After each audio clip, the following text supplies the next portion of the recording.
Buenos días, estamos esperando que siga ingresando la gente y ya damos inicio a este seminario.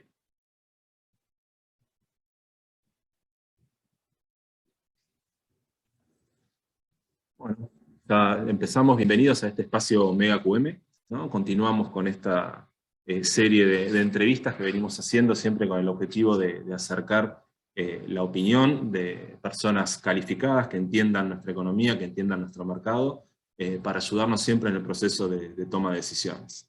En esta oportunidad nos encontramos en un momento, si quieren, complicado por varios temas que implican desde las implicancias que tiene el conflicto bélico que se está llevando a cabo en Europa, hasta el acuerdo que se acaba de lograr en el Congreso, en comisión, para avanzar con el acuerdo con el Fondo Monetario Internacional, las implicancias que esto tiene para la economía argentina. Dos temas muy significativos, uno en el frente externo y otro en el frente local, que nos llevan a pensar de nuevo este escenario, tratar de entenderlo de la mejor manera posible para seguir tomando decisiones, que es lo que decimos siempre, ¿no? Dependiendo de cuál sea el escenario, nos tenemos que ir adaptando y tomando decisiones.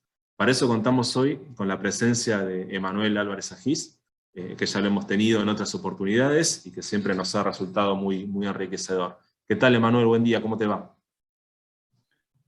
Hola, Rodrigo, buen día. ¿Cómo estás? Todo muy bien, por Bienvenido, suerte. Gracias. bienvenido a este nuevo espacio Mega QM.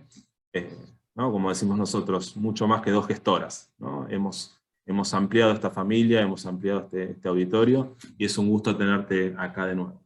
La idea que pensamos para hoy es escuchar tu presentación. Entendemos que estos temas que yo estaba comentando recién van a ser un factor importante. Y también queremos saber un poquito la opinión de la gente que está escuchando la charla. Por lo tanto, vamos a abrir, como hemos hecho en otras oportunidades, una pequeña encuesta que ahí ya estamos poniendo disponible para que puedan participar, con algunas preguntas que tienen que ver con esto, con el escenario internacional y cómo entienden que puede estar afectando sobre la economía argentina y sobre qué valoración hacen con respecto al entendimiento técnico que se está convirtiendo ya en un acuerdo con el Fondo Monetario Internacional, ¿no? Queremos saber a priori cómo está tomando nuestro auditorio estos temas, qué expectativas tienen. Así que dejamos planteadas las preguntas para que las puedan ver y después de la exposición de Manuel y de las preguntas que vayan surgiendo vamos a hacer un repaso con los principales resultados. Te dejo, Manuel, con tu presentación, te agradezco nuevamente que estés acá y bueno, nos estaremos sumando en un rato cuando termines con la exposición para ir acercándote la pregunta de los distintos oyentes. Buenísimo. Bueno, gracias, Rodrigo, y gracias, obviamente, a, a ambos, a Mega Inver y a Quinquela, por la invitación, sobre todo en un momento tan complejo, ¿no? Si uno mira, si uno mira un poquitito para atrás, la verdad que venimos de una crisis macroeconómica, de una crisis de deuda, atrás de eso una pandemia y atrás de eso eh, una guerra. Así que no son momentos para nada normales, en el marco además donde a Argentina le toca renegociar un acuerdo con el fondo. En ese sentido, voy a intentar abordar eh, esas dos problemáticas, ¿no? El acuerdo con el fondo, un poco su contenido, algunos análisis que nos permitan entender un poquito cómo funcionan normalmente los acuerdos con el fondo y qué tipo de dinámica macroeconómica, digamos, se podría dar a posteriori. Y después de eso, charlar un poco de la invasión de Rusia a Ucrania y de sus consecuencias. Y el orden no es solo cronológico, sino que me parece importante ordenarlo así, eh, fundamentalmente porque el acuerdo con el fondo fue concebido y armado y discutido y cerrado sobre todo, eh, cuando todavía no estaban los impactos del conflicto bélico. Entonces también es interesante discutir un poco, primero, en qué parte del acuerdo golpea, después en qué parte de la economía real golpea y cómo podría reacomodarse Argentina en ese contexto. Voy a estructurar esto, digamos, en tres bloques. En tres bloques. El primer bloque va a intentar hacernos pensar sobre la base de evidencia, no sobre la base de especulaciones, qué dinámica macroeconómica podemos tener a posteriori de un acuerdo con el fondo. Para eso van a ver un estudio que hicimos muy amplio que implica justamente estudiar en detalle la dinámica macroeconómica previa y la dinámica macroeconómica posterior a todos los acuerdos con el fondo que Argentina firmó en su historia. Obviamente no vamos a ir uno por uno porque nos llevaría todo el día, pero sí nos vamos a llevar de ahí algunas enseñanzas, algunos hechos estilizados, algunas dinámicas que se repiten. Y obviamente vamos a discutir en cuánto se pueden parecer y repetir en el actual acuerdo. En el segundo bloque vamos a laburar específicamente el acuerdo, o sea, vamos a mirar cuáles son las principales directrices del acuerdo, cuál es la lógica del acuerdo y sobre todo tratar de llevar cierta claridad respecto de las metas, porque me parece que hay mucha confusión sobre lo que Argentina está obligada a hacer en el marco del acuerdo con el fondo, y cuando digo obligada digo respecto de cosas que si no pasan implican la necesidad de conseguir un waiver o renegociar el acuerdo, versus cosas que el fondo y que la propia Argentina sugieren que la política económica va a hacer. Estas segundas no tienen el carácter de compromisos. Y me parece que hoy, cuando uno mira un poquito la discusión pública, esas dos cosas están bastante mezcladas y es muy importante si uno quiere irse anticipando a, a qué puede ocurrir y qué no puede ocurrir en el marco del acuerdo con el fondo. Y en el tercer bloque vamos a charlar un poquito de las consecuencias económicas de la guerra, específicamente para Argentina, ¿sí? Por lo menos de las más obvias, dados los recientes acontecimientos. Voy a empezar a compartir la presentación y arrancar por lo que decía, ¿no? Por el primer bloque. Déjenme contar un minuto la manera, digamos, resumida, sintética, en la que vamos a tratar de mirar esto que es, digamos, nuestra base de datos de acuerdos con el fondo. Ustedes saben que uno como economista generalmente no tiene la posibilidad de hacer experimentos controlados. Y por dos razones. Uno, bueno, porque uno trabaja con la realidad, no con un laboratorio.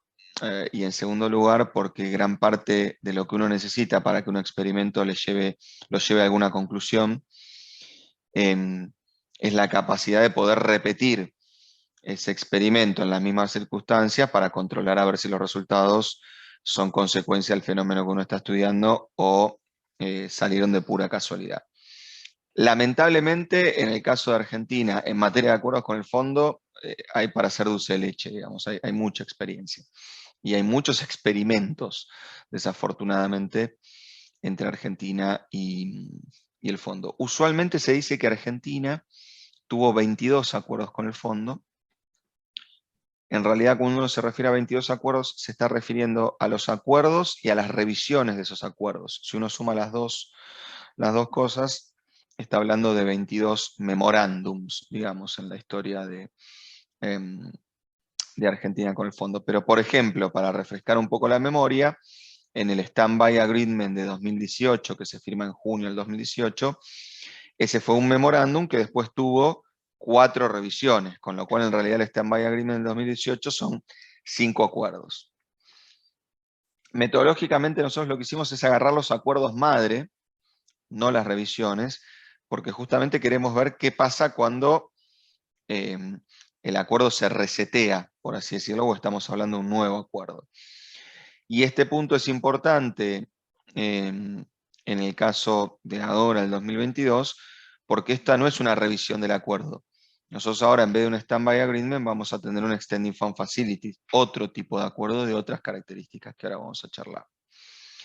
Pero para ir un poquito primero a la evidencia y a la historia, que es nuestro único laboratorio posible, acá tenemos recopilados todos los acuerdos madre, así los llamamos, que Argentina firmó con el fondo. Desde el primer Standby Agreement que firmó Argentina en 1958, acuérdense que Argentina entra al fondo en el 55, pasando por las dos veces que Argentina tuvo un Extending Fund Facility durante los 90, una en el 92 y otra en el 98, hasta el último acuerdo ya caído y ahora renegociado del 2018.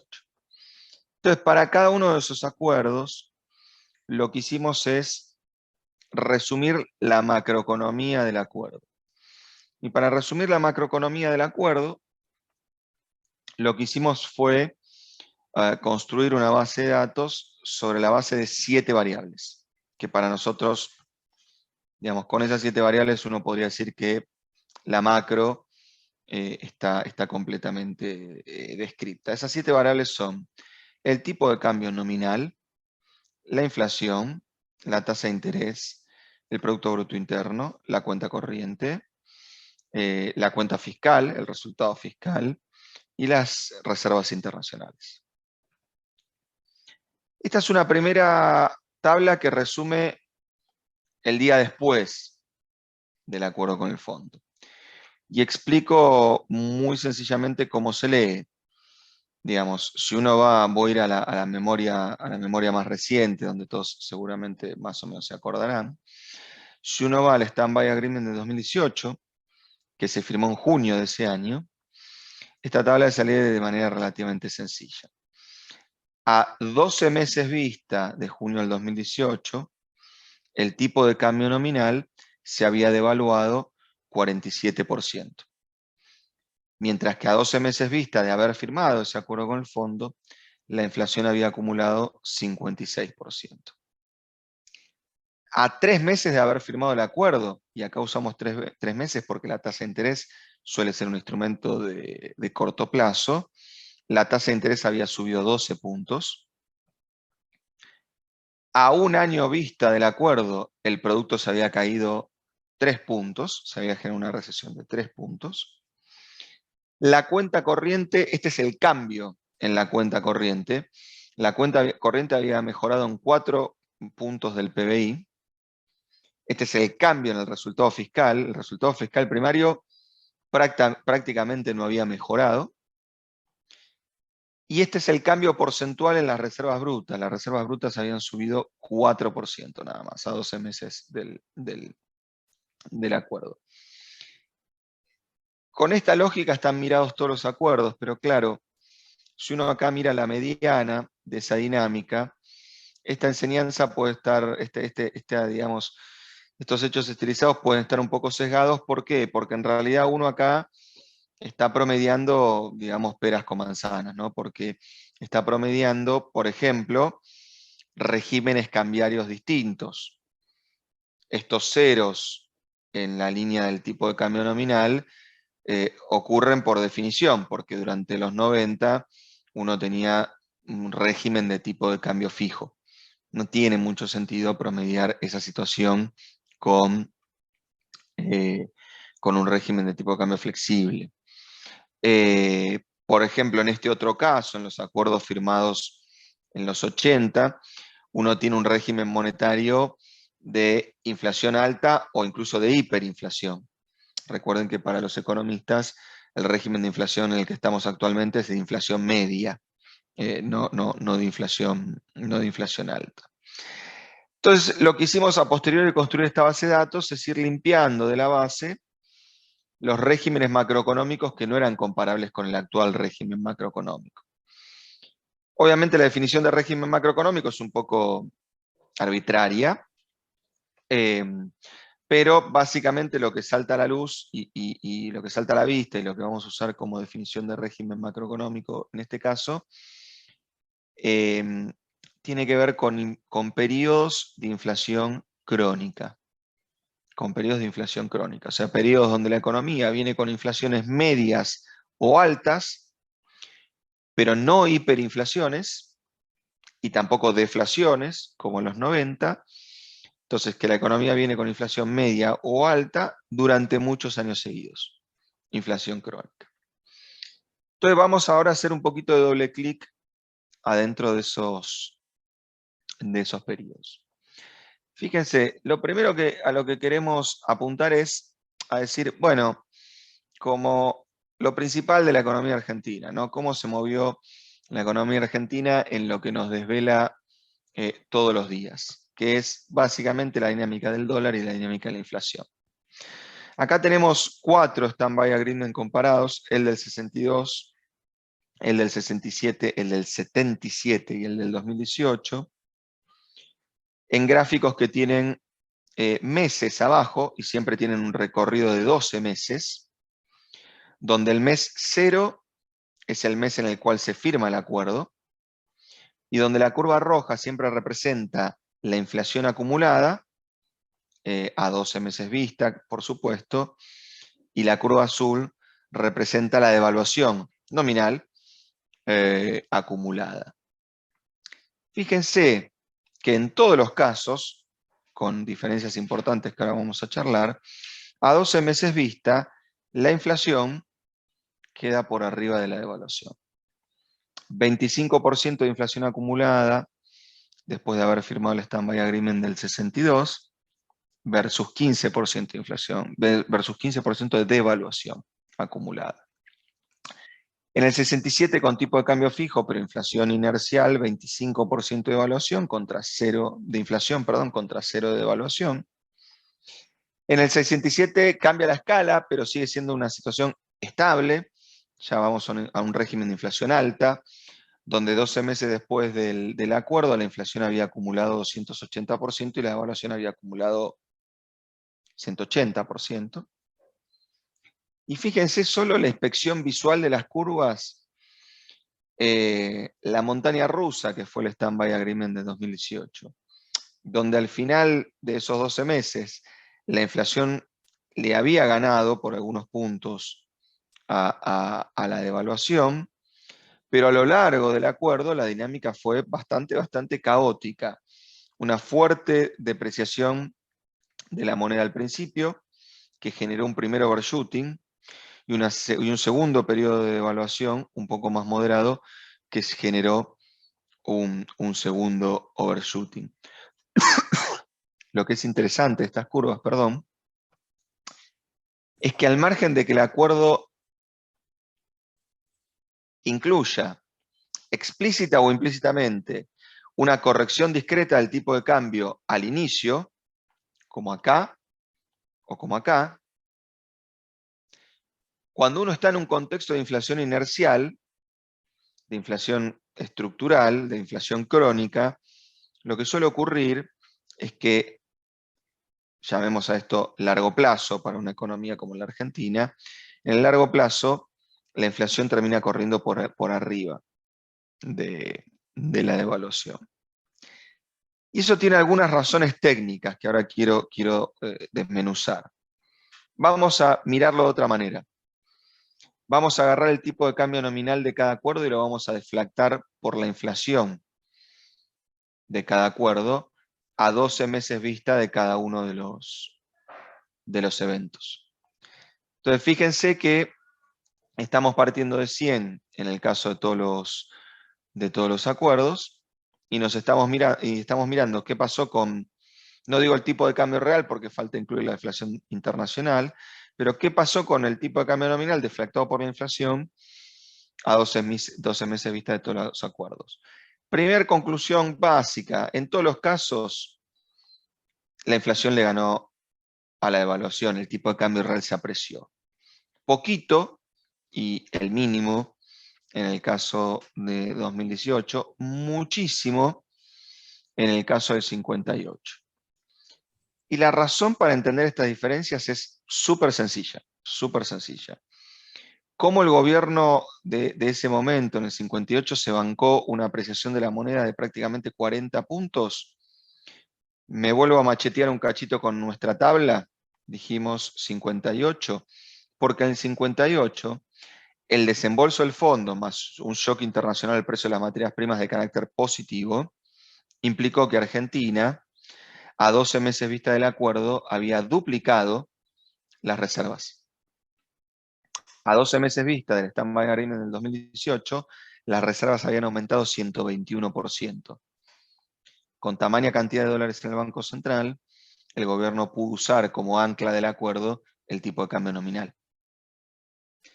En cambio, en el 2018, en un contexto donde la cuenta capital continuó abierta y la salida de capitales fue brutal, el gobierno se quedó con las mismas reservas, y acá está el truco de que están incluidos los desembolsos con el fondo, y por ende, con una posición tan débil de reservas y una brutal salida de capitales de corto plazo, la apreciación que se pudo sostener fue muy poca.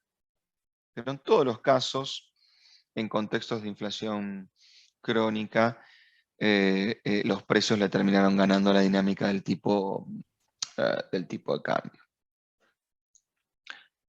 Ahora, es relevante mirar ahora, sí, parados el día del acuerdo, 12 meses para atrás y 12 meses para adelante, en esta variable en particular que es tan importante en este contexto, que es la inflación. Fíjense, acá tenemos recopilado 12 meses antes, 12 meses después, cuál era la tasa de inflación y cuál fue la tasa de inflación antes y después del acuerdo. En el 58 Argentina venía inflando al 50% los 12 meses antes de llegar al acuerdo. 12 meses posterior a firmar el acuerdo, infló al doble. En el 62, digamos que mantuvo la tasa de inflación igual que en el 67. A otra escala, pero lo mismo aplica para el 77. El caso del Stand-by Agreement de 2013 es muy atípico porque recuerden que acá tenemos el 2001 y el 2002 con el overshooting del tipo de cambio, con 40 puntos de inflación en el 2002, pero con una inflación súper baja en el 2003. Entonces es un caso, la verdad, bastante poco comparable. A la salida, además, digamos, en el medio de un cambio de régimen cambiario. Y en el caso del 2018, que nos lo acordamos un poquito mejor, 12 meses antes de ir al fondo, Cambiemos venía con una inflación de 30%, 12 meses posterior llegó a acumular una inflación de 56 puntos. Entonces, si uno lo quisiera decir por la negativa, digamos que la evidencia de los acuerdos nos indica que después de firmar el acuerdo con el fondo, después de firmar un acuerdo con el fondo, la inflación, por lo menos podemos decir que no baja. Aclaro esto. Esto es contrario a lo que los acuerdos con el fondo dicen. Siempre los acuerdos con el fondo dicen que el programa económico que está dentro del acuerdo va a hacer que la inflación baje. Y en general dicen que va a hacer que la inflación baje muy fuerte. Pero eso es porque el Fondo Monetario también tiene su departamento de marketing, ¿no? O sea, no conviene publicar un memorándum diciendo este tipo de políticas macroeconómicas que nos estamos comprometiendo a hacer van a hacer que la inflación sea la misma o más alta, sobre todo cuando uno viene en un contexto de inflación crónica. No obstante, cuando uno mira las políticas que están adentro de esos acuerdos, Argentina, lamentablemente, tiene la repetición de un error que explica por qué estos acuerdos son tan inflacionarios, que es la siguiente. En todos estos acuerdos que ven acá, excluyendo el del 2003, la corrección fiscal que pidió el fondo tenía que ver con un déficit que estaba en aumento, producto del crecimiento de los subsidios. Uno dice, los subsidios no es un lío de ahora, los subsidios incluso en estas épocas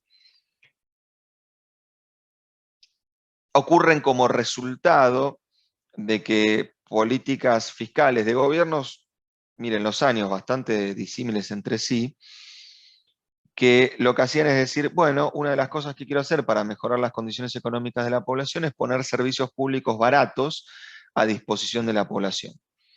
En esas épocas era en la YPF estatal, en Entel, en Gas del Estado, en Aguas Argentinas, en Aerolíneas Argentinas, en el Correo, que en ese momento era un servicio público muy relevante, donde lo que se hacía era abaratar el costo de los servicios públicos. Primer componente de crecimiento del déficit, porque había que compensar el OPEX, digamos, de las compañías públicas. Segundo componente del déficit, que como la tarifa no cubría los costos operativos, menos cubría el CAPEX. Entonces el déficit crecía por las dos cosas, por los sueldos que tenían que pagar las compañías públicas y por las inversiones que tenían que hacer las compañías públicas. Entonces cuando el fondo veía eso, el déficit fiscal llegaba a un lugar donde producto de un shock externo negativo, o incluso sin shock externo negativo, ese déficit fiscal me metía en una crisis de balance de pagos, el fondo venía y decía, che, contraeme la economía contrayendo el gasto público. ¿En qué renglones? Y en lo de subsidios. ¿Cómo contrae uno el gasto público en el renglón de subsidios? Subiendo tarifas. Entonces fíjense que si el acuerdo a veces tenía devaluaciones y a veces no, siempre tenía suba de tarifas. Entonces cuando uno combinaba un contexto de inflación crónica con devaluación más suba de tarifas, ¿qué hacía? Perpetuar, o incluso como acá, y como acá, acelerar esa inflación crónica.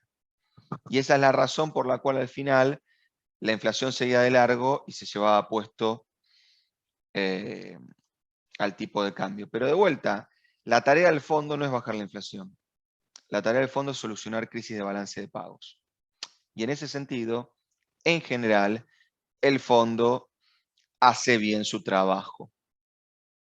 Fíjense, estos son los resultados de cuenta corriente de cada uno de esos acuerdos que ustedes ven ahí. La barrita gris muestra el año del acuerdo. 5 años para atrás, los resultados de cuenta corriente, siempre en términos del PBI, 5 años para adelante. Fíjense, llega al fondo, la cuenta corriente se va al equilibrio. Después pasan cosas, pero digo, de corto plazo, es un stand-by agreement, crisis de balance de pago solucionada. Llega al fondo y de 2 puntos de déficit pasamos a un punto de superávit. Crisis de balance de pagos solucionada. El 67 es un caso un poco anómalo. En el 77 mejora una posición de cuenta corriente que ya era positiva. En el 84 mejora pero no alcanza. En el 89 la da vuelta, en buena medida gracias a la hiper. Y fíjense acá, el Extending Fund Facility del 98. ¿Por qué el Extending Fund Facility del 98 no mejora la posición de cuenta corriente? Porque justamente un acuerdo del tipo de facilidades extendidas es un acuerdo de largo plazo, donde el fondo prevé que no puede dar vuelta el signo de la cuenta corriente. Entonces te da mucha plata para mantener esto y en algún momento mejorar. Obviamente el salto de la cuenta corriente, hagan la cuenta, 98, 99, 2000, 2001, tipo de cambio 4, 2002. Es básicamente eso que está de vuelta mostrado acá, arrancando en el 2000. En el 18, 5 puntos de déficit de cuenta corriente en el 2017, que el fondo da vuelta y pone en 2 puntos de superávit en el 2019. Este es 2020, perdón, el 2019 donde ya no nos pone en equilibrio.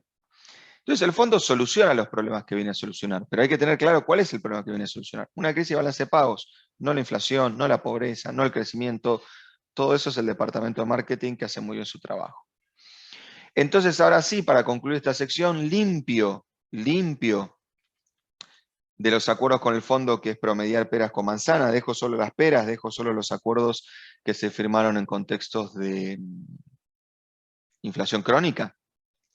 Y ahora sí me pongo a leer los hechos estilizados de vuelta, que son un promedio, pero que me parece que ya sí dicen cosas que nos permiten tener algunas intuiciones razonables. Primero, 12 meses después del acuerdo con el fondo, en promedio en la historia comparable, la inflación aceleró 26 puntos. perdón, el tipo de cambio devaluó nominalmente 26 puntos, 12 meses vista, la inflación después de un acuerdo con el fondo se fue a 56%. A 3 meses vista, el gobierno de los colores más distintos en general subió la tasa, casi nada o poquito en algunos casos, bastante en otros, moderadamente en otros. A un año vista, a 12 meses vista, el producto en promedio se cae 4% después de firmar un acuerdo con el fondo. La cuenta corriente mejora, a veces mucho, a veces empeora.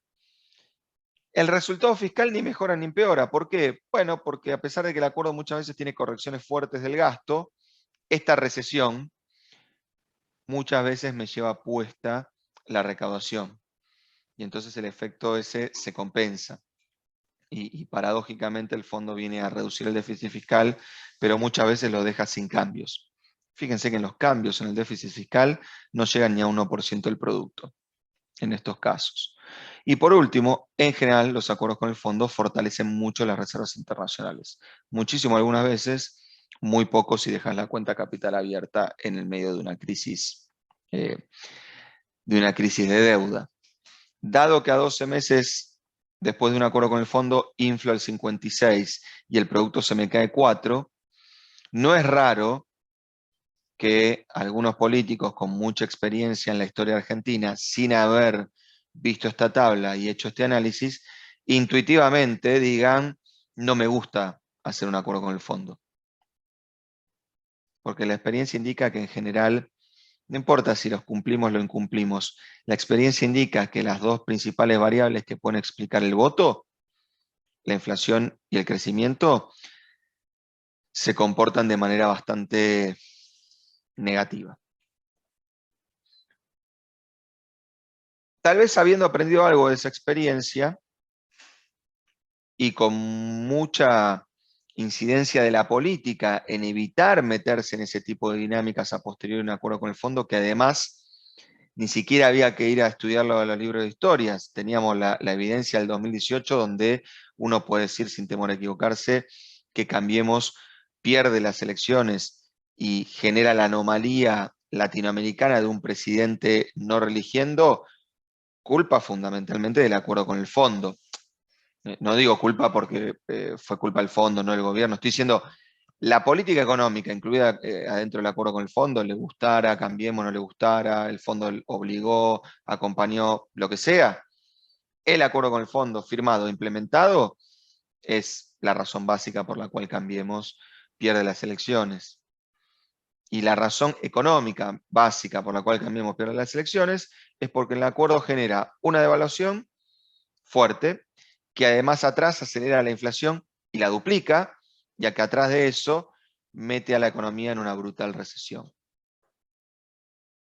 Habiendo aprendido eso, el gobierno, disculpen la desprolijidad, dice en el actual acuerdo, vamos de a poco. Vamos de a poco. El vamos de a poco es, che, vengo con un déficit de 3, ok. Fíjense que Cambiemos venía con un déficit de 2,2. No me voy a ir a déficit cero en un año, menos 0,4 es este punto. Me voy a ir a déficit cero en 1, 2, 3 años. Vamos de a poco. Así la inflación no acelera mucho y así la economía no se derrumba. Claro que en el caso de Argentina es quién te financia el de a poco.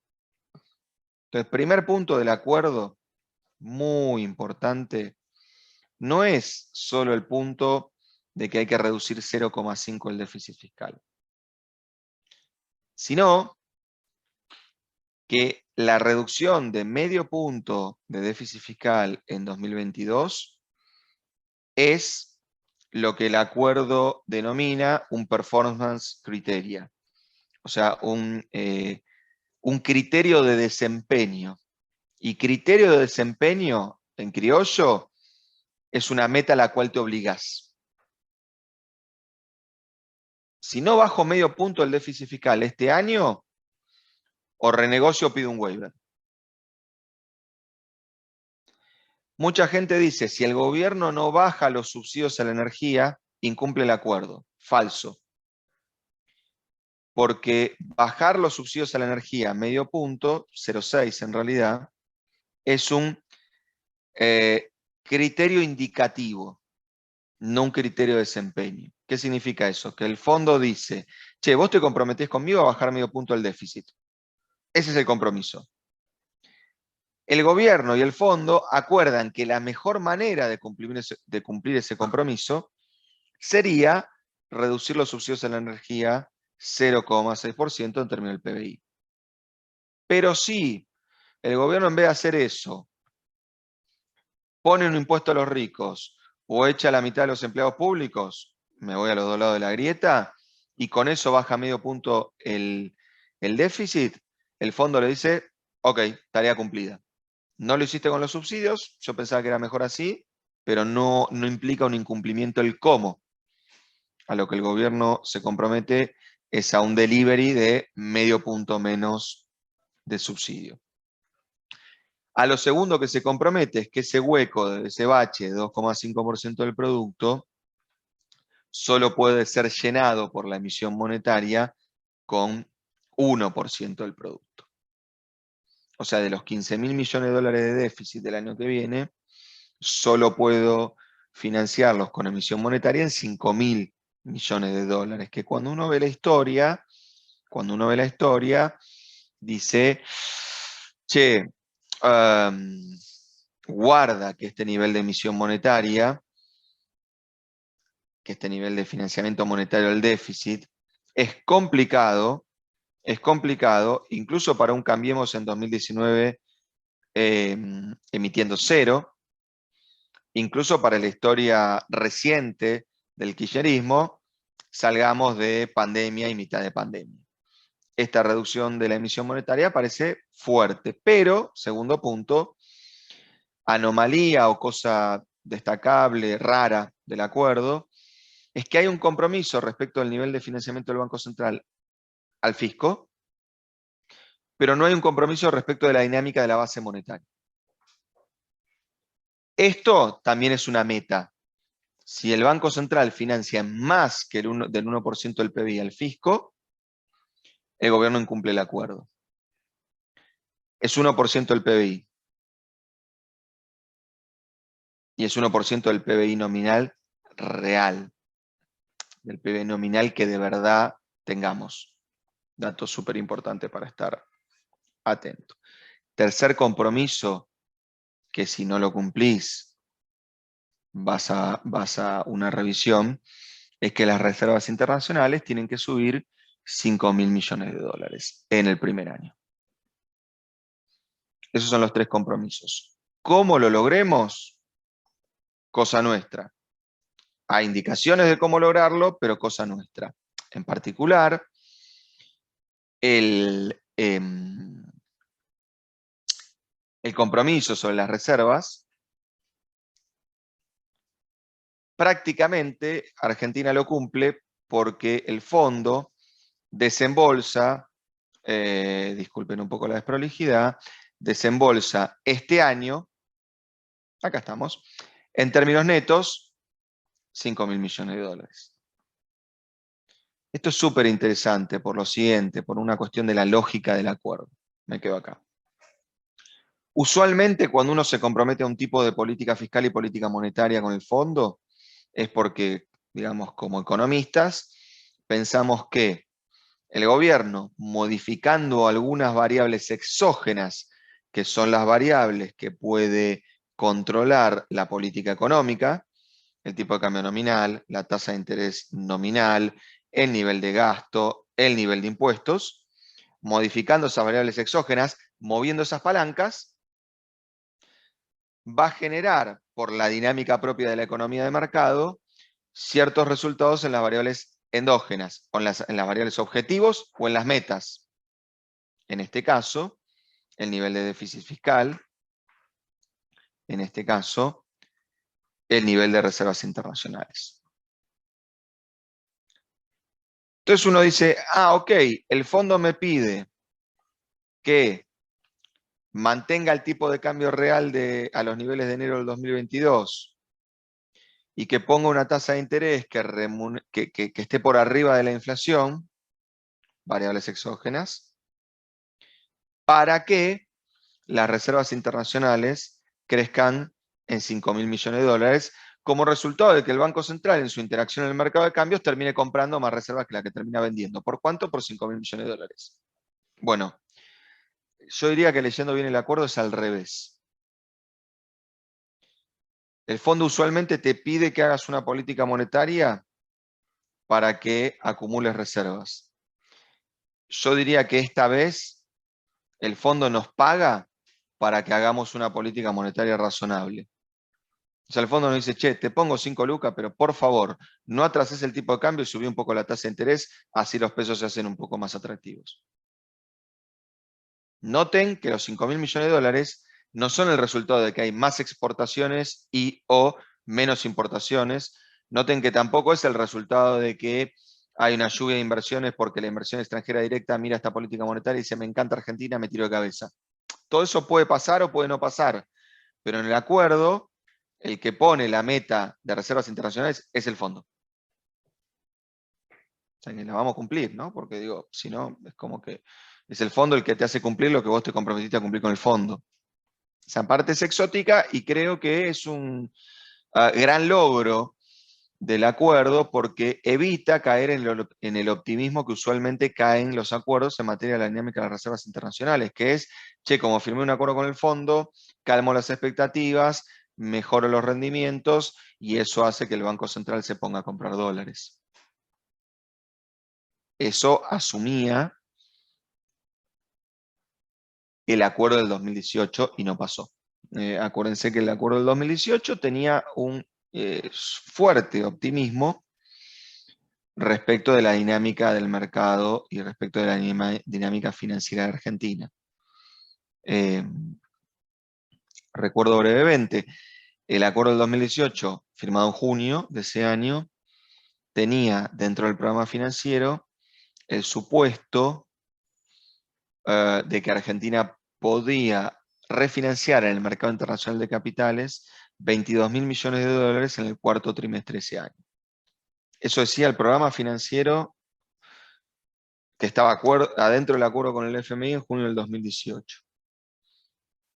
Cuando llegó septiembre del 2018, era evidente que Argentina, dado el nivel de riesgo país que tenía y dado que continuaba la salida de capitales, no iba a poder refinanciar nada.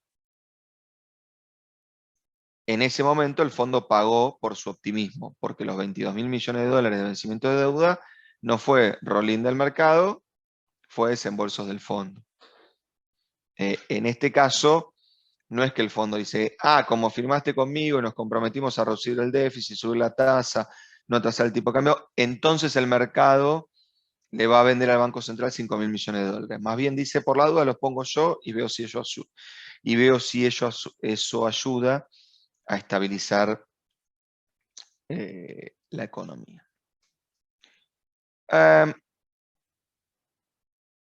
Último punto, la negociación ha traído algunas sorpresas. Presupuesto presentado en septiembre del 2021, anuncio de preacuerdo, memorándum. El resultado primario, veníamos diciendo un 3.3, que pasó un 2.5. Los intereses están estimados en el mismo número. Baja prácticamente a la mitad la financiación del Banco Central, perfecto, pero ha habido una diferencia importante entre el preacuerdo y el acuerdo, que es que en el preacuerdo, en la conferencia de prensa, el ministro de Economía dijo, el Banco Mundial y sus primos van a poner 10.000 millones de dólares en la economía argentina. Eso, que es 0,9% del producto, bajó a 0,7% en el memorándum. Y la diferencia se la cargó al mercado de capitales. Ojo con esto, porque podemos estar de nuevo pecando de optimistas. Ahora ya no con una hipótesis de roleo que a todas luces parecía improbable, parados en junio del 2018, mirando diciembre del 2018, sino acá con una hipótesis de financiamiento neto por parte del mercado de capitales de 2.4% del PBI, cuando el año pasado fue 1.26%. Está bien, si uno compara la dinámica financiera de este año con la del año pasado, uno podría decir, bueno, el año pasado había elecciones, este no las hay. El año pasado la brecha picó en punta, en este se está descomprimiendo. El año pasado la tasa de interés es menor que la tasa de interés que vamos a tener este año, y el año pasado la monetización de la economía fue mucho más grande que la monetización de la economía que vamos a tener este año, porque el déficit fiscal va a ser más chico. Ok, digamos, las variables macrofinancieras van para el lugar correcto. Saber si eso es cuantitativamente suficiente para generar este financiamiento neto, a nosotros a priori nos luce como un poquito optimista. No súper optimista, pero un poquito optimista. Esas son las tres metas del acuerdo, no hay más. Todo lo otro que dice el acuerdo son, che, el gobierno y el fondo se puso de acuerdo en que hay que ir para allá, hay que ir haciendo estas cosas. Pero las metas contra las cuales te van a medir tienen que ver con estas tres cosas que dijimos. Medio punto de reducción del déficit. De un déficit total de 2,5 que solo puedes financiar con un punto por parte del Banco Central, y 5.000 millones de dólares de deuda, 5.000 millones de dólares de incremento de reservas, que además te los va a poner el fondo. Entonces uno diría, bueno, el bottom line del acuerdo es que bajemos medio punto el déficit, no mucho más. Claro. Y por eso ahora vamos a ir al último bloque, que es discutir cómo el gobierno podría cumplir o incumplir esa meta antes y después de la invasión de Rusia a Croacia, no, Ucrania, estoy jodiendo. La invasión de Rusia a Ucrania. Bueno, primer punto. Primer punto. Hagamos un poquito la desagregación de los subsidios. La madre del borrego en materia de reducción del déficit fiscal. Los subsidios totales en el año 2021 fueron 3 puntos del producto, pero acá quiero hacer foco en estos 2,3 del Producto Bruto Interno que tienen que ver solo con electricidad y gas. El 0,7 que falta es transporte. Dato, digamos, año cerrado, esto ya es un dato. Esos subsidios en plata son 11.000 millones de dólares. Fueron el resultado de subir las tarifas en promedio entre 8 y 9% al usuario final, con un salario que en promedio en el sector formal subió ese 55%. Eso implicó que cuando uno compara los consumos medios de luz y de gas y las tarifas medias de luz y de gas de la zona metropolitana, que es donde las tarifas están más baratas en todo el país, la métrica de comparar esos dos gastos, la boleta de luz y la boleta de gas, contra el salario promedio del trabajador formal, ese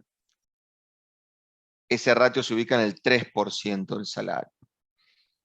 Esa misma métrica medida en Uruguay es 6, y esa misma métrica medida en España, antes del tarifazo del 14% que se está discutiendo ahora en España, antes de ese tarifazo, esta métrica en España era 7%. De esta manera, el gobierno dice, che, si lo comparás con un habitante de Madrid, un porteño recibe un salario indirecto del orden del 4% de su ingreso. Como el aumento fue entre 8,8 y 9%, el impacto en el IPC fue casi nada, 2 décimas. Antes de Rusia y Ucrania, uno decía, che, salen los diarios que el gobierno está pensando en hacer un solo aumento en todo el año, para todos igual, 20% nominal. Entonces uno decía, ok, agarremos el 20% nominal y metámoslo adentro del acuerdo con el fondo, respetando las hipótesis macroeconómicas que tiene el acuerdo con el fondo. Por ejemplo, que la inflación va a ser, como mucho, 48% nominal. ¿Qué me daba eso? Me daba que los subsidios en dólares subían a 14.000 millones de dólares, pero como el acuerdo tiene una hipótesis de crecimiento del PBI en dólares, cuando divido esto por el nuevo PBI en dólares, los subsidios prácticamente que me quedan estables. Me quedan estables, pero uno dice, che, con 20% no llego a bajar medio punto los subsidios a la energía. Pero bueno, con 20% la buena noticia es que en términos del salario las facturas se me hacen todavía menos onerosas y además el impacto en precios es muy bajo. Entonces en la columna al lado construimos el ejercicio inverso. Che, ¿cuánto tendrían que subir las tarifas para bajar medio punto y entonces quedarme tranquilo que cumplo con el FMI? Bueno, bajar medio punto implicaría ir al mismo nivel de subsidios en dólares, con un PBI en dólares que crece bajo medio punto en términos del PBI, pero las tarifas tendrían que subir entre 75 y 85%, lo cual haría que en términos de salario pierda 4 décimas del salario indirecto y en términos de inflación, solo por el impacto aritmético de primera vuelta en el IPC, le agregue 2 puntos a la inflación este año. 75-85%, hecho con un supuesto de precio de importación de GNL de $20. Anteayer estuvo a 100. Anteayer estuvo a 45. Hace una semana estuvo a 30.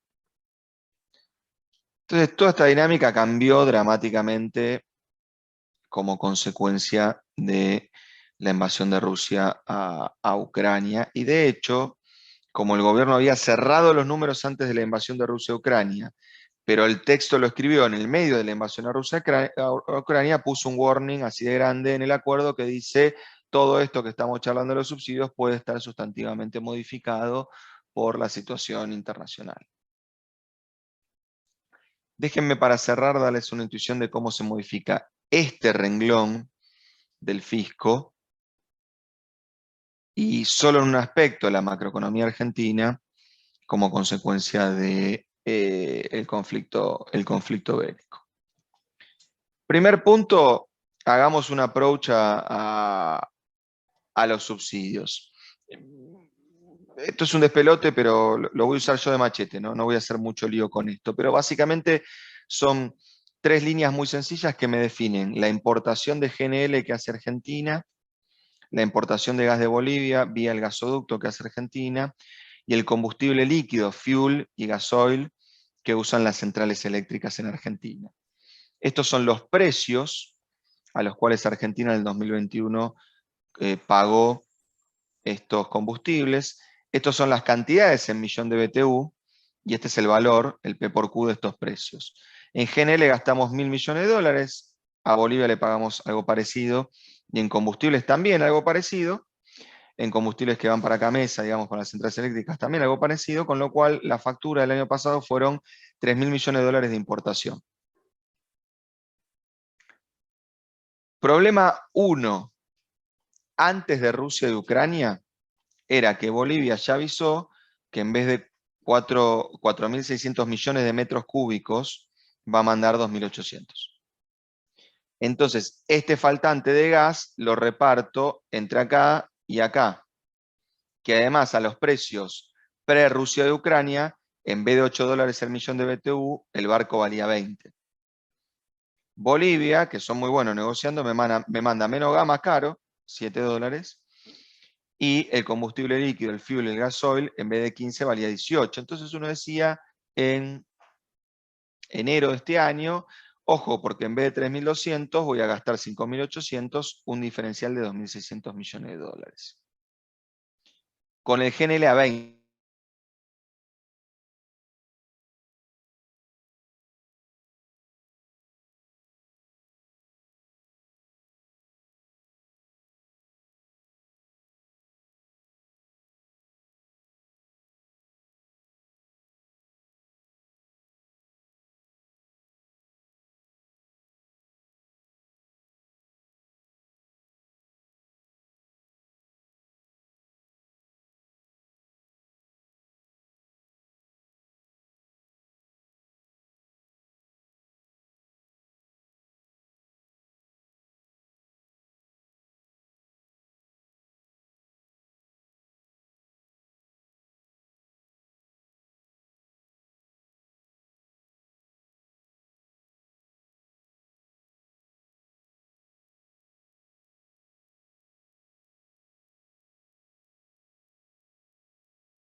días. Estamos esperando que se vuelva a conectar Emanuel, tuvo un problema con la conexión, así que ya se está conectando de nuevo.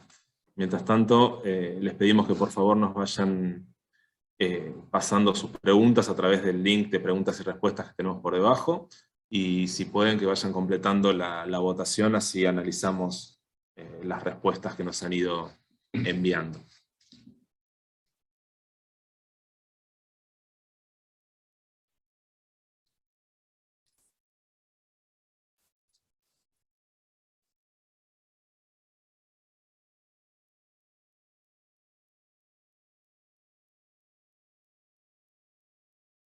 Esperando que se conecten. Mientras tanto, vamos a dar cierre a la votación, ¿no? Para entender un poquito cómo son las expectativas que están teniendo para estas variables y poder ir comentando los resultados mientras esperemos que Manuel se vuelva a conectar.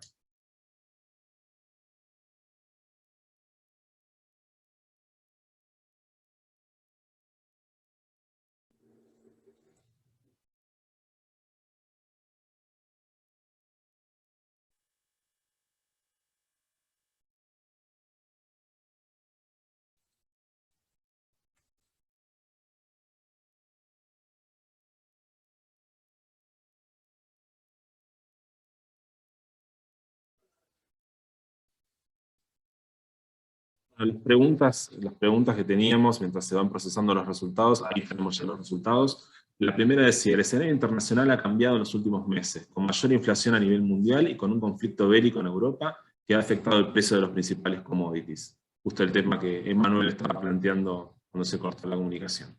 ¿Cómo espera que estos cambios afecten a la economía argentina? Vemos acá la respuesta mayoritaria, un 60%, fue que espera que impacte de manera negativa. Esto es que el incremento en los costos asociados por la importación de combustibles supere a lo que estamos esperando de aumento en las exportaciones por productos agrícolas. ¿Qué valoración hace del entendimiento técnico acordado con el Fondo Monetario? Era la segunda pregunta. Y acá vemos bastante parejas las respuestas, diría que igualado, 39-40%, entre genera incertidumbre, porque el acuerdo es menos profundo en sus reformas de lo previsto y la economía local seguirá mostrando vulnerabilidades, con el 40%, y en segundo lugar es positivo, o sea que la respuesta neutra, neta de esto es levemente positiva. Pero como vemos todavía queda esta sensación de la necesidad de seguir viendo el cumplimiento de las metas para que se traslade de manera plena algún impacto positivo a la economía. La tercera pregunta que planteábamos decía, ¿qué expectativas tiene para la brecha entre el dólar oficial y el dólar financiero para fin de año? Esto a la luz de lo que hemos visto en las últimas jornadas, donde el mercado de bonos no ha mostrado todavía una recuperación, y sí veíamos que la brecha descendía de manera sostenida. Acá vemos que la respuesta mayoritaria, la expectativa está puesta en que se mantengan los niveles actuales, ¿no? Entre 80 y 85% para el contado con liquidación y un escalón un poquito más bajo para el dólar MEP. La segunda opción era que bajara a niveles compatibles con el dólar solidario, ¿no? Que está en 65, entre el 65 y 70% con respecto al mayorista. Esa opción la eligió el 36%. Y pocos son los que están esperando que suba, porque se están preocupados por el exceso de pesos. Bueno, Ahí lo recuperamos a Emanuel, estábamos comentando los resultados sí. de la encuesta. Okay. Mientras Perdón, recuperamos se nos cayó la red madre y tardó en levantarla de backup, que supuestamente se hace automáticamente. Corto, seguimos. sí, cierro con lo último que quería decir. Impacto del conflicto bélico en tres planos: dólares, pesos, precios. Digamos, y ahí voy a los tres. Impacto en dólares. No todos son malas noticias. Con precios de GNL entre 30 y 40 dólares, es verdad que el sobrecosto de GNL es alto, 4.000 millones de dólares, pero también es verdad que los granos están muy caros. Entonces fíjense que el sobrecosto de GNL compensa con el sobreingreso de trigo. Esto es en base anual, ya sé que el trigo ya lo vendimos, o la mayoría del trigo ya lo vendimos, y viene un flujo importante al lado de la soja y del maíz, con lo cual el neto en base anual son 3.000 millones de dólares. Para los dólares, la guerra, y solo para los dólares, después obviamente es la tragedia que es, no es una mala noticia. Ahora, para los pesos, para el déficit, es una mala noticia, porque este GNL lo compra todo el fisco y lo paga el fisco. Sobre estos diferenciales solo se cobra una retención. Entonces, para el déficit fiscal lo empeora. Para los precios internos, en vez de ir a un argumento técnico y macro, vamos a un argumento micro. Con estos nuevos precios del trigo, el pan debería subir 20%, ya, hoy.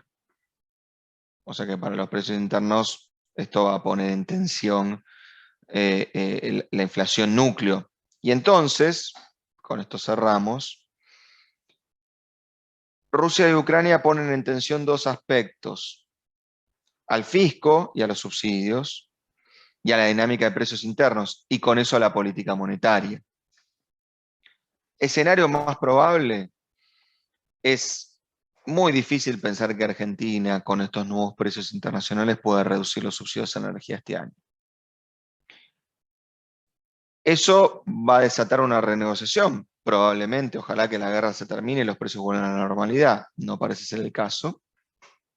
Si eso desata una nueva negociación, la ventaja que tiene Argentina es que a todas luces puede argumentar que eso fue un shock exógeno, no fue un incumplimiento de los criterios indicativos que el acuerdo tenía, sino que tuvo que ver con lo que los economistas denominamos un shock exógeno.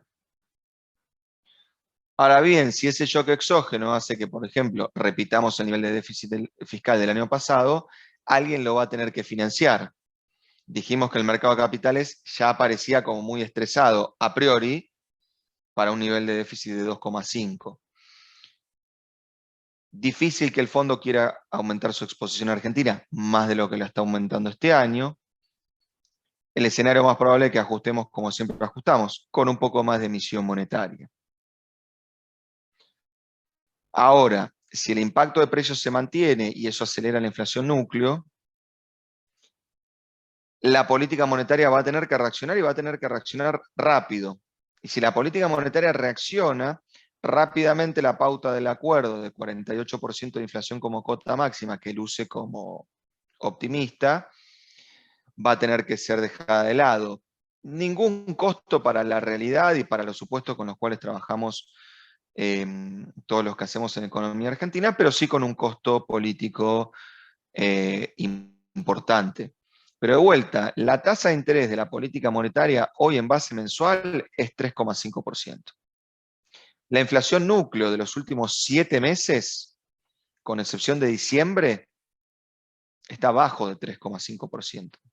Entonces, para los estándares del fondo, la política monetaria ya está, perdón, la tasa de interés real ya está en terreno negativo. La pregunta es si el fondo, el gobierno y el Banco Central tienen la rapidez y el plafón político para adaptarse a una dinámica de la inflación núcleo que, llevada y traccionada por el precio del trigo, que es harina, fideo, galletitas, y el precio del maíz, que es chanchos, pollos y huevo, probablemente acelere la inflación núcleo. Dicho esto, y pidiendo disculpas de vuelta por la breve desconexión, si te parece, Rodrigo, abrimos a preguntas, dudas, comentarios, lo que vos quieras. Acá estamos. Muchas gracias por tu exposición, muy clave y muy interesante los temas, ¿no? Y desafiante este contexto que planteás. Arranco primero con las preguntas que tienen que ver con el escenario internacional y después nos quedamos con el cierre para Argentina. Vos planteaste muy claro, ¿no? Y los cuantificaste y quedó claro cómo es el impacto para Argentina en términos de dólares y en términos fiscales. Ahora, este conflicto bélico, esta invasión, aparece en un contexto que también estaba generando ya cambios, ¿no? Con la inflación a nivel mundial que se estaba acelerando, con sobre todo la Reserva Federal en Estados Unidos cambiando el sesgo de su política monetaria y volviéndola más restrictiva para tratar de contener esa inflación. ¿Cómo crees que afecta ese entorno si le sumamos estas complicaciones del conflicto bélico a la economía local? Bueno, a ver, ordenemos de afuera para, adentro. Digamos que me parece que es lo más lo más relevante en este contexto. O sea, no sé si compartís, Rodrigo, pero estamos ya bastante cerca de concluir que Estados Unidos va a tener una inflación de 2 dígitos, digamos, y que probablemente eso ocurra. Lo pongo primero, digamos, casi por el ridículo.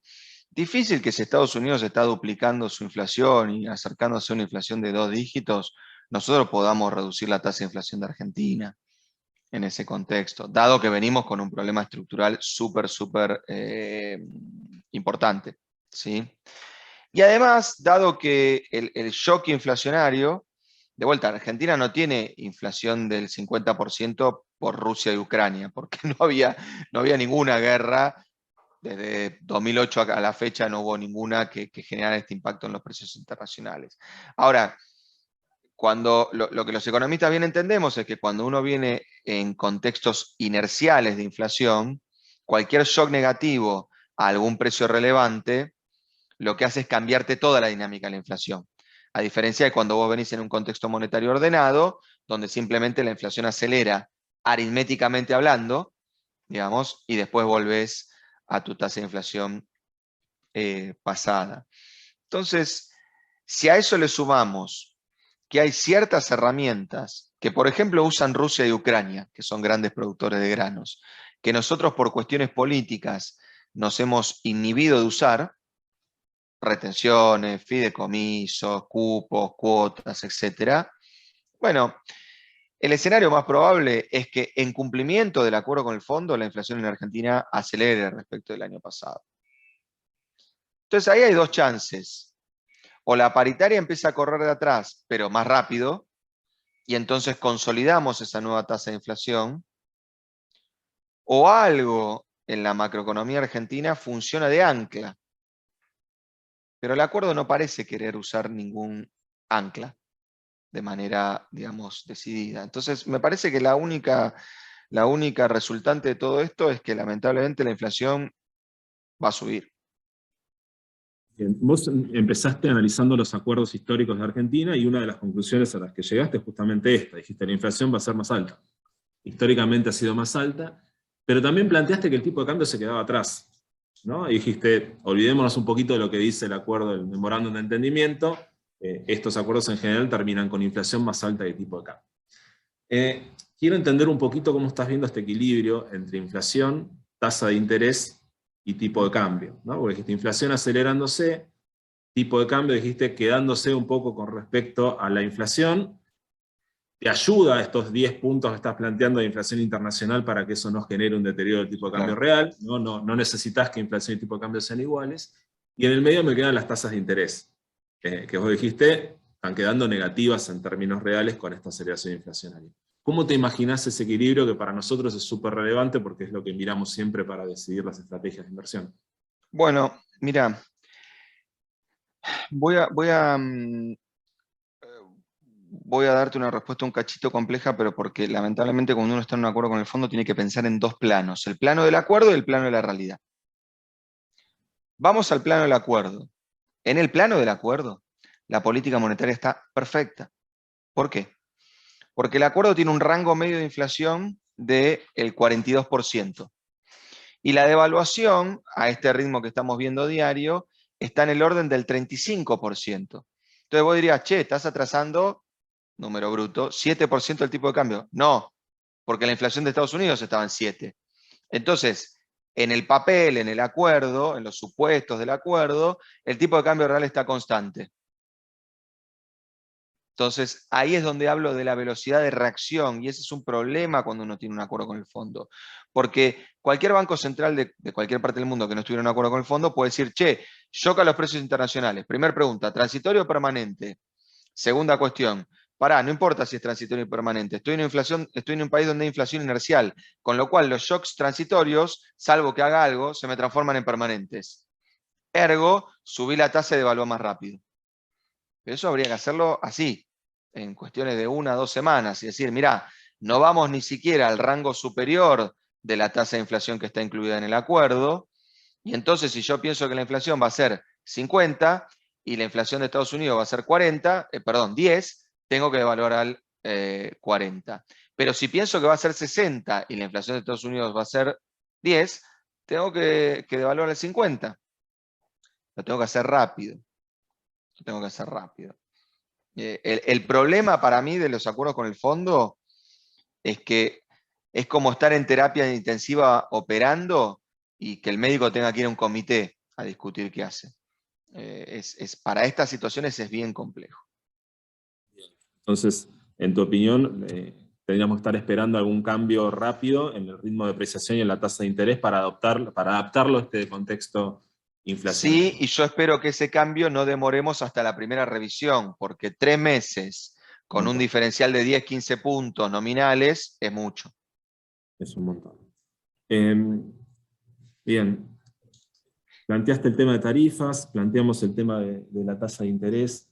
En las preguntas que planteamos al auditorio, nosotros dijimos, preguntamos por la brecha y preguntamos por la paridad de los activos, ¿no? Porque vemos que en Sí. estos primeros días donde uno esperaba una reacción post-acuerdo, que va avanzando con sus tiempos, pero vemos que va avanzando a paso firme, vimos que bajó la brecha, pero la paridad de los bonos no reacciona, ¿no? Y acá viene una pregunta, que es, ¿cómo estás viendo en este contexto la sostenibilidad de la deuda y por qué crees que esas paridades no mejoran?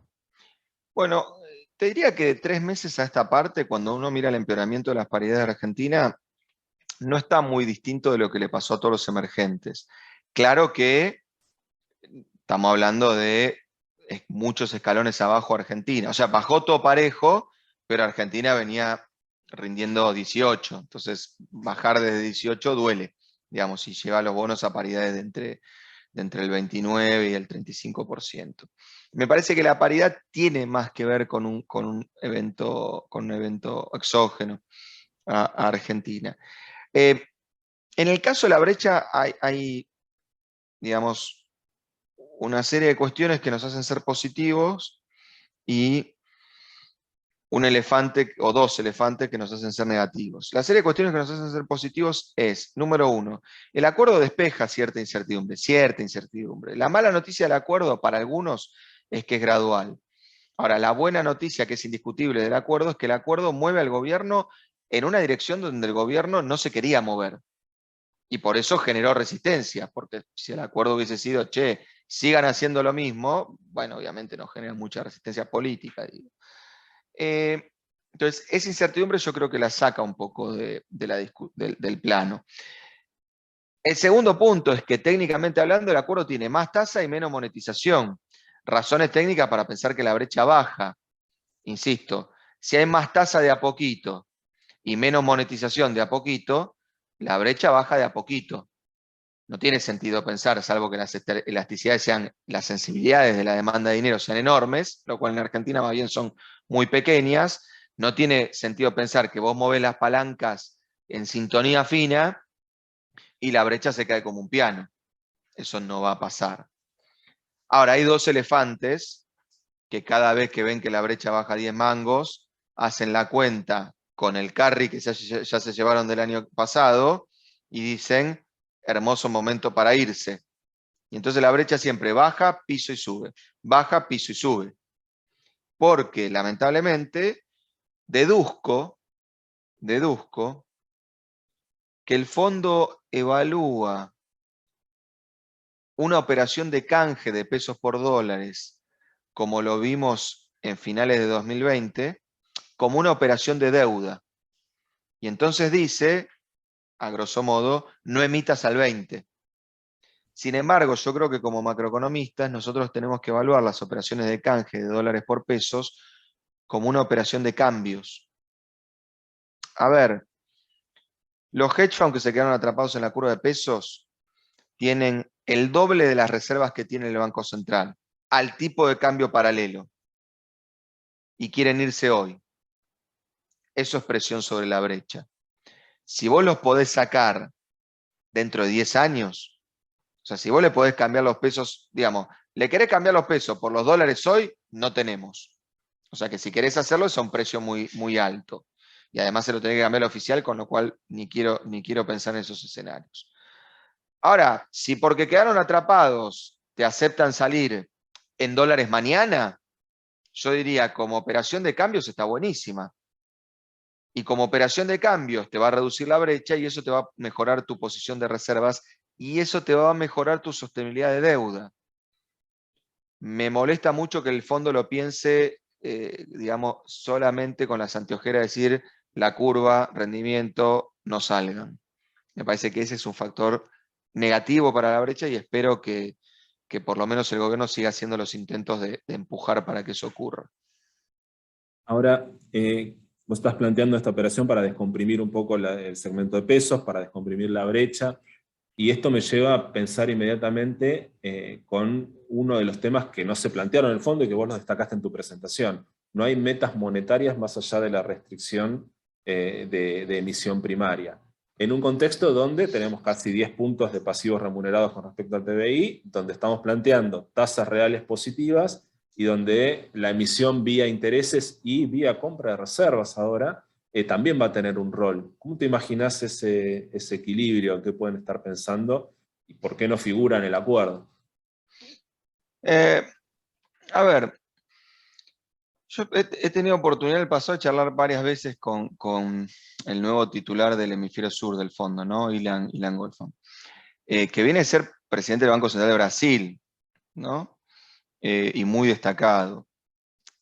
La verdad que nunca hice el ejercicio, pero apuesto mi casa contra un paquete de caramelos que si le preguntás a Ilan cuánto es el nivel de pasivos remunerado del Banco Central de Brasil, te va a decir, no tengo ni idea, pero tampoco me importa. Porque la manera de mirar la política monetaria que tiene un brasilero es tasa de demanda de pesos. Y esto no lo digo como una ventaja, lo digo como un riesgo. Porque la relación tasa-demanda de pesos en Brasil es súper intensa. O sea, vos en Brasil movés la Selic fuerte y entran capitales. Entran capitales. En Argentina movés la tasa de interés fuerte y sopla el viento, digamos. O sea, necesitas movimientos súper grandes de la tasa de interés para generar reacciones en la demanda de pesos. Entonces creo que el fondo está, y perdón que me ponga un poco técnico, está con un criterio de dinero endógeno. Está con un criterio de dinero endógeno, que no quiere decir heterodoxo, digamos, porque vos sabés bien que dinero endógeno es un artefacto que uno puede ver en modelos súper heterodoxos, modelos post-keynesianos, etcétera, o lo puede ver en modelos súper de la nueva ortodoxia, del nuevo keynesianismo, o incluso del ciclo real de negocios, digamos. Entonces, a mí me parece que para Argentina esa forma de pensar puede ser adecuada siempre y cuando en vez de pensar la relación tasa-demanda de pesos, el fondo en realidad esté pensando en una política monetaria que es tipo de cambio demanda de pesos. Me parece que ese es el punto. Si el fondo te garantiza que el tipo de cambio real va a ser el mismo y que la tasa le va a ganar a ese crawling peg que tiene que acompañar la inflación, te da una decisión de cartera futuro. Después, obviamente, es creer o no creer.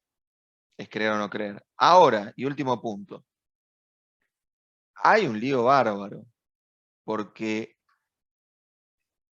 el fondo básicamente te está diciendo, seguí con esta política monetaria de tasa de interés por arriba de la inflación núcleo y de no atrasar el tipo de cambio, que la dinámica de la demanda de pesos va a hacer que los pasivos remunerados no se transformen en un problema.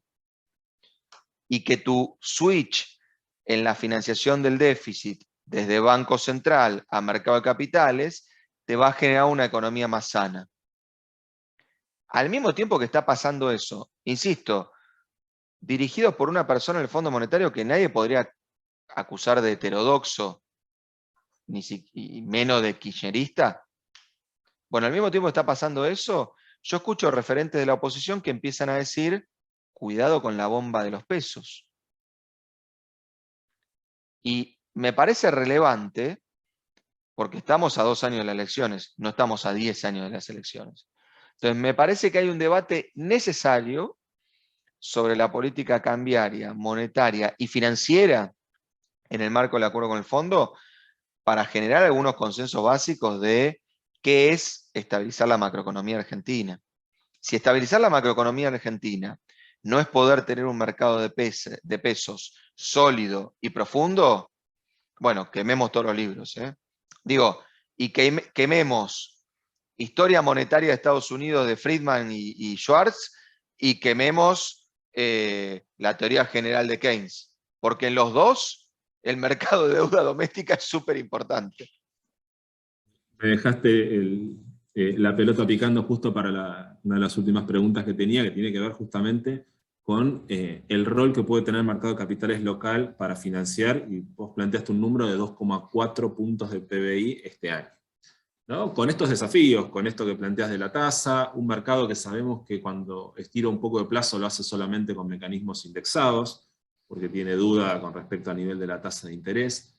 Ahí tenía dos preguntas. La primera, si los desembolsos del fondo pueden tener algún rol para financiar el déficit en pesos, como se hizo el año pasado, y pueda atenuar un poquito ese número.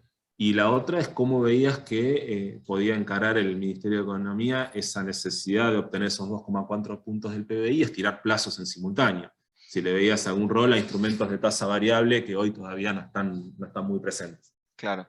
Bueno, primer punto. Número uno. Creo que si uno mira a Rusia e Ucrania y ni siquiera se pone a hacer cuentas, te diría intuitivamente, pensándolo, digamos, a boca de jarro, uno dice, bueno, mira, esto cierra con un poquitito más de déficit, un poquito más de emisión y un poquito menos de mercado de capitales local.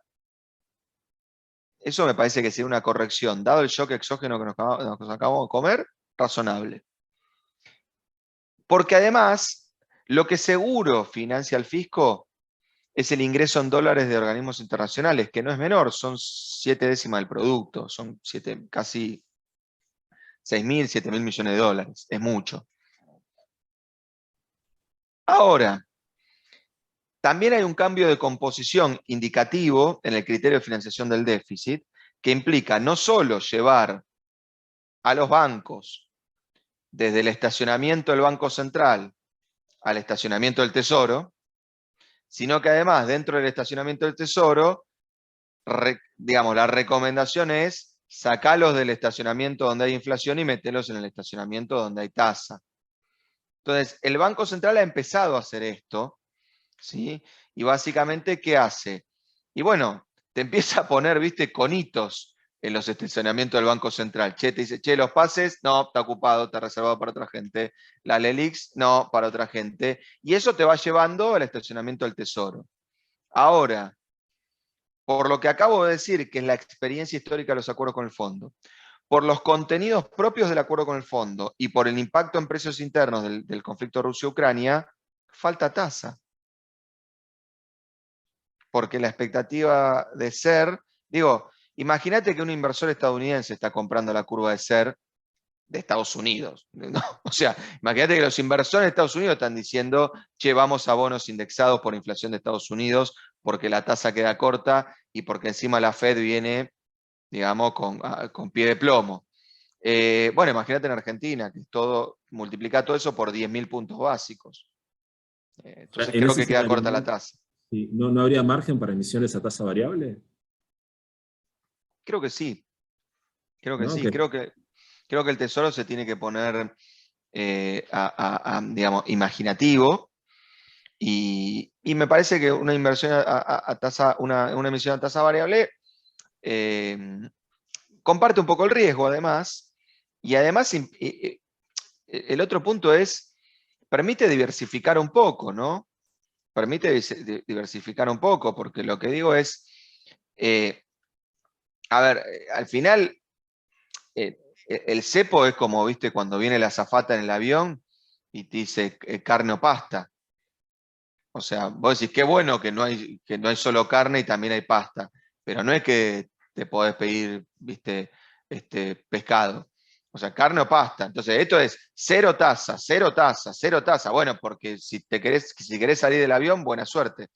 Entonces, me parece que en eso hay que empezar a diversificar un poco las opciones de tasa para que el mercado tenga un poco más de agilidad y tenga un poco más de ganas de financiar el tesoro, obvio.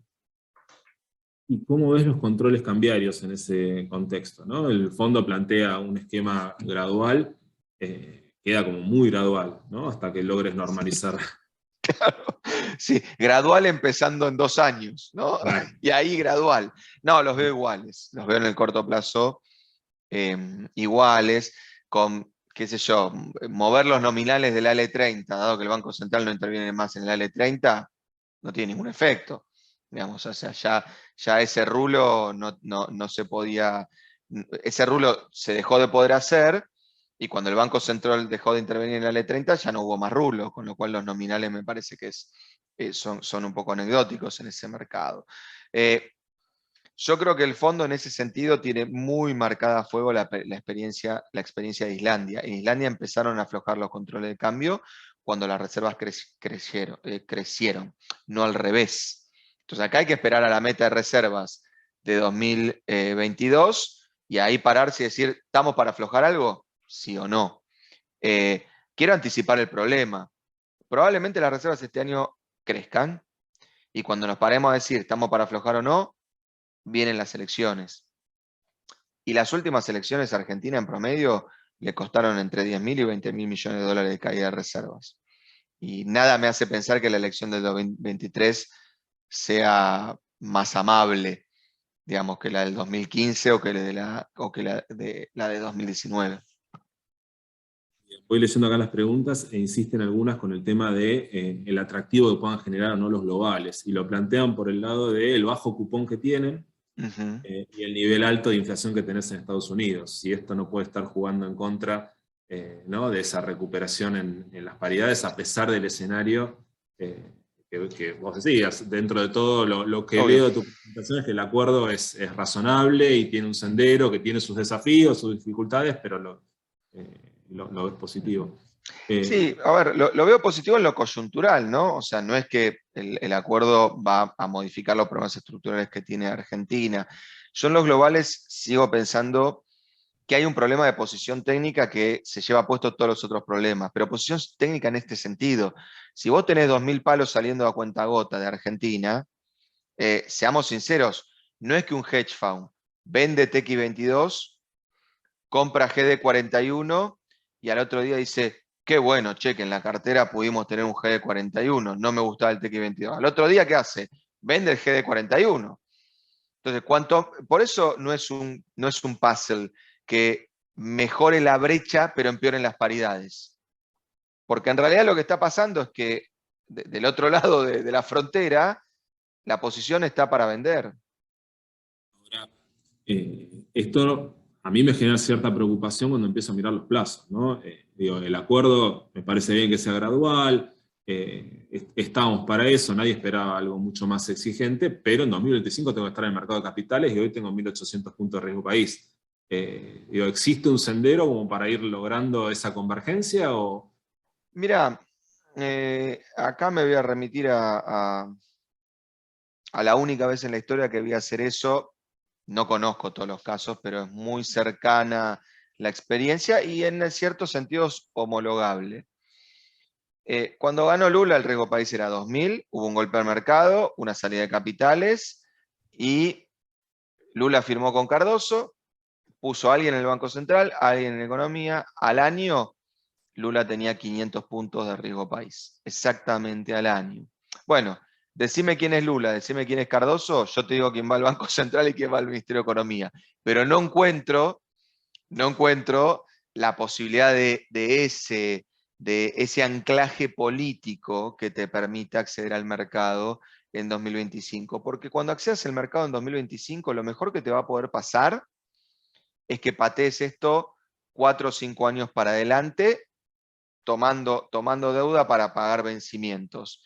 Si el mercado dice, che, pero 4 o 5 años para adelante puede venir este loco o el loco enfrente, estamos en el mismo lío. Por más que el loco de 2025 le guste más que el loco de ahora, el problema es que el loco de ahora puede volver después de 2025 y viceversa. Entonces, si estamos en esto de políticas pendulares, por definición no podemos pensar en financiamiento de mediano plazo. Básicamente lo que nos estás planteando es que tenemos un plazo de 3 a 4 años para lograr ese equilibrio político que haga creíble la emisión de deuda a más plazo. Y creo que la elección de 2023 tiene que lograr ese equilibrio político, sí. Buenísimo, gran definición. Bueno, ya estuvimos 1 hora y media, vamos cerrando este encuentro. Manuel, muchísimas gracias, siempre es un gusto tenerte acá con nosotros en este nuevo espacio ahora de Mega QM, y seguramente más adelante en el año estaremos viéndonos nuevamente. Muchas Mil gracias a gracias. ustedes, che. Un gusto, cuídense mucho y buena semana. Bárbaro. Muchas gracias a todos por haber asistido hoy a este evento y nos estamos viendo pronto. Hasta luego, buenos días.